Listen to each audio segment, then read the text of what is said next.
Good morning, everybody, and welcome back to Veteran Revivals. I'm Art, your veteran idiot. This is Oscar, and his battery is dead, which is awesome. He's got some draw that I can't figure out, and it's been that way since the beginning, even before I put the LS in it. I just need to put a voltmeter to it at some point and figure out the draw, but that's not what we're doing today. Today, I need to go pick up a new project. I didn't forget about this one. This is my new project.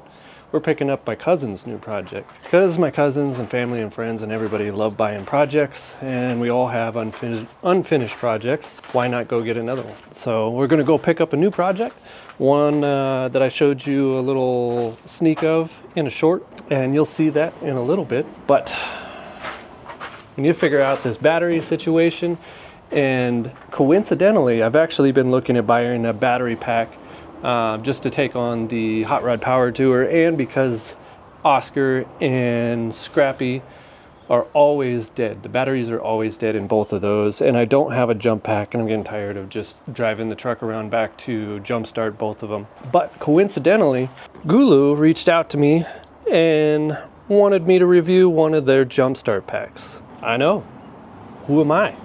But you know what? We're gonna review it because I need it today. So let's open this box up. This is apparently the direct competitor to NOCO, which, as you'll see in this clip,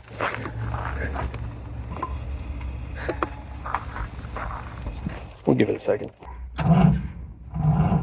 Okay, so this box apparently does not work. Third charger, going with this one. That one didn't seem to be doing the job.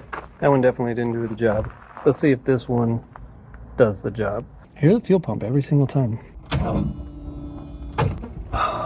I have not had good luck with NOCO, and they're like $1,200 for a jump pack. This one, significantly cheaper. Let's see if it works at least a fraction of how good the NOCO works, which shouldn't be hard because I haven't got a NOCO that actually works after like a year of being plugged into the wall. So let's give this thing a try. It's a pretty nice case, even if the jump pack doesn't work. I'm gonna use this case for all kinds of stuff. Nice, okay, all right. Chargers, looks like accessory chargers. Ooh, I wonder if this actually works like a battery pack and I can charge stuff in the truck while on the road. That would be nice. Let's take a look at this thing. Actually, it looks really good. For the price point that they have these things on Amazon, I wasn't expecting much, but this actually looks pretty good. Nice. Does charge stuff in the car. That is awesome. I'm good with that. That'll be nice. Hopefully this thing's got a charge. I need it. Meow. So this thing has overcharge protection, overcurrent protection, short circuit protection, reverse polarity protection, AI software protection. Someone might have to explain that one to me. High and low temp protection, spark proof protection, over voltage protection, overload protection, reverse charge protection. My God, this thing might actually protect me from a bullet if I need to. It probably doesn't. Don't do that. All right, 800 starting current, peak at 4,000. Interesting. Okay, all right. Oh, it's got a flashlight too. Okay, all right. Got 3/4 of a charge. Let's see if this thing will crank over. I like that on here you can actually disconnect the jumper cables. Oh, it's got a little indicator here whether you got it reverse polarity or not. That's fancy. So in another episode, we'll actually be moving this battery box up to the front, moving it back to the front anyways, because I got some parts for this thing. We figured out what was causing it to do the whole stall and fall on his face at like 40% throttle, which is absolutely awesome. Makes me feel a lot better about this truck, being able to drive it full throttle, because that's a necessity. You guys know what I'm talking about. Anyways, we're gonna move this back up front because it'll make room by getting rid of the other air box, and we'll run all through that in the next episode. All right, little fella, let's see how you do. Convenient little pocket down here. All right, what's it say? It says correct.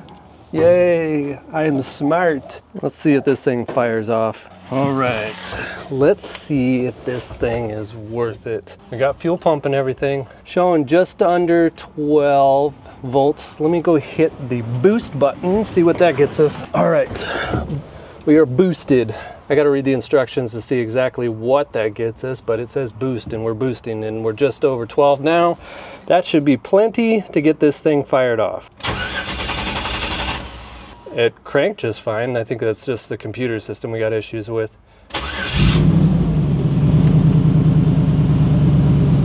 I will take that. That thing didn't even seem like it struggled. That is a win in my book. I don't know. Even if it didn't last very long, actually that is going to be the question. Can it last longer than a NOCO at this price point? That's what I really want to know. It's really a pain to buy something, plug it into the wall, have it charge, rarely use it, and then when you need to go use it, it doesn't work at all. That is extremely frustrating, especially when you buy something as expensive as the NOCO. So the real testament for this, to me, is going to be whether or not it lasts a long time. That'll be the question. But as far as right now, I'm sold on it, and I'll probably get another one for the trailer. But anyways, thank you GOOLOO for sending me a jump start pack. I really needed it. That's a really awesome feature that I can be able to charge everything in this truck and charge it from the truck while we're driving. So that is a win to me. It also came with a 12-volt adapter, so you can plug in anything that you have 12-volt remotely anywhere. That's pretty awesome. That's a win. I'll take it. Thanks again, GOOLOO. Go ahead and check it out on Amazon if you guys want to check it out. And let's get this thing out of the way so I'm actually going to get to the flatbed and get that project. Woo! Almost shut it off. That would have been bad. So I was putting all this stuff away, and then I saw the box, and I saw what was on the side of the box. I figured I would share with you guys real quick. So this thing is claiming that it will do all gas engines at any capacity. That's a pretty bold statement. And beyond that, it'll go 10 liters for maximum diesel capacity. That's wild.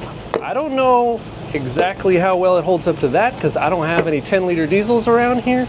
And all I got is a 6.7, and both those batteries are good, and I don't feel like draining them to test that theory out. But that's a bold statement. And if I can find a 10-liter, I'm going to try it out and see if it'll actually do it. But it had no problem cranking this thing over. It didn't lag at all. So it's possible, to be seen on a next episode at some point. But now let's get this trailer out of here. So after all of that, turns out I didn't even need to move Oscar anyways, but we can let it run and charge, and I'll plug the battery since I always forget to anyways. But it turns out this thing not going to be wide enough to pick up this project. So I called down to the rental place, got a trailer I'm going to rent. We're going to load up the 6.7 with all the strap and all that business, and then we'll get on the road and pick up that project. I'm not getting rid of this trailer, but that's sad that it doesn't fit on there.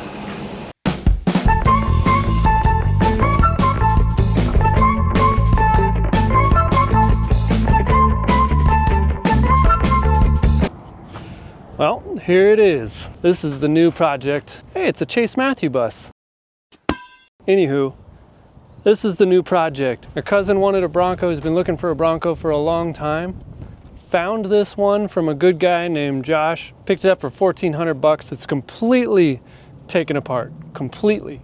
But some ways that's kind of fun. You get to put it all back together with all the right parts and everything else. So we got pretty much everything. There was that load that I showed you earlier, and then there's this load that is packed into everything inside here. Within there, within the back of this, I got doors and fenders back here, tailgates and hoods underneath, bumpers in the back. Everything you could ever need is in here. You just need to figure out how to put it all back together. Came with a 300, 6 in a row, ready to tow. Probably won't use that. It's also got a MP435 3-speed with a granny. Probably won't use that either. Tomorrow, we're gonna go pick up a 460 that's got the C6 and a transfer case on it, and we're gonna slap that bad dog in here. It's a 92 460, so it's fuel injection, so we'll likely end up putting a Terminator X on there, getting rid of the factory harness, and that thing should absolutely be a beast inside of here. But we're almost home. It's hot, it's 109 degrees, and I almost killed myself again loading this up. Joshua helped me out. That was a big thanks to him for helping load this thing up. We're ready to get this thing off the trailer, back at the house. So it's right down the road, so we might as well head back that way. At least it's breezy out here. Pretty sure that's a bottle of piss.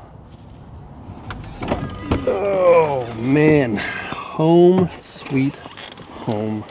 Oh yeah, just need to unload this guy. Somebody was jealous when we were walking or pulling in. Bucking Bronco, meat, Bronco. All right, let's unload this thing. So here's that 300 that came with it. It's completely disassembled. Like everything's out of it. The pistons are still in.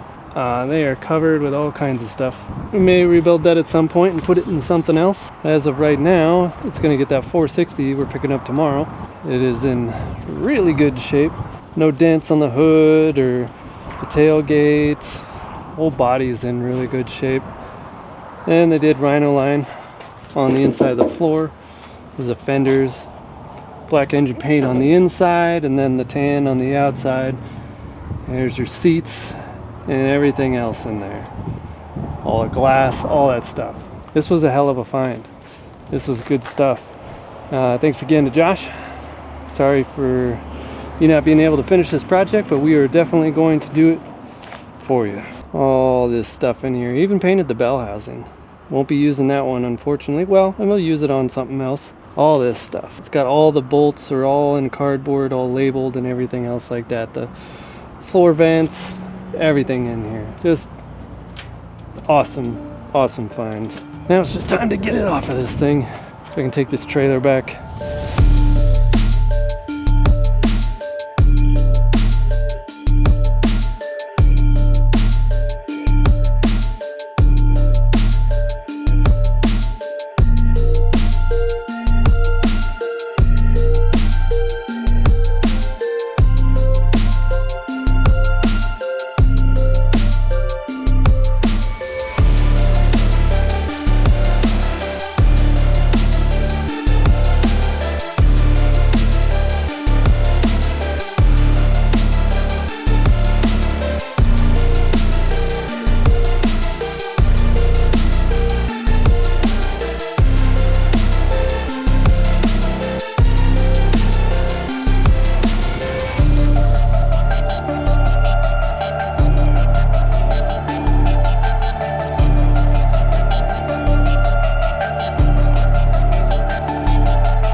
Good morning.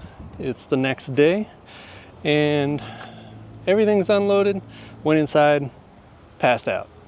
Woke up this morning, passed out. Now it's time to go pick up the engine. We're gonna drive down to Tucson, pick that bad dog up and the transmission transfer case. Hopefully everything's good with that, and then we can slap it in there. Probably not in this episode, but we can at least check it out, see what the condition is. So it's time to get on the road and get this thing.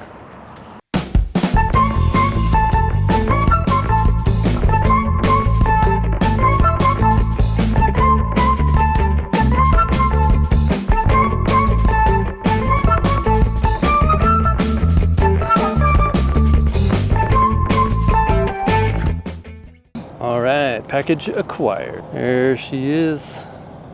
Big old fuel injected 460 C5. Not exactly sure which transfer case it is, but it is a manual transfer case, so that's looks pretty good. Get her all cleaned up, resealed, and tossed in the Bronco. Maybe without that TFI. I don't know yet. Maybe. Back on the road.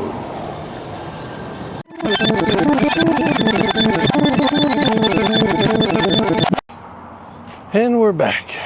Big block is safe and sound. Trailer's unhooked. This is where it's going to stay for a little while till I get that thing more squared away, and then we'll start ordering up the mounts and everything to get this put in.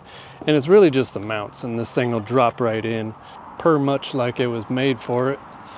But that was a nice little 5-hour round trip to pick up that engine, and it's $700 for that big block, the C6 and the transfer case. You really can't beat it. Looks like some of the manifold bolts are snapped off in the heads. That's nice. That's great. Figure that one out later. But that won't happen on this episode, because this is the end of this one. Tune in for the next couple episodes where we start digging into this Bronco. And thanks for watching. And as always, have fun. Make sure you share, like, comment, subscribe, buy, sell, all the things. Later.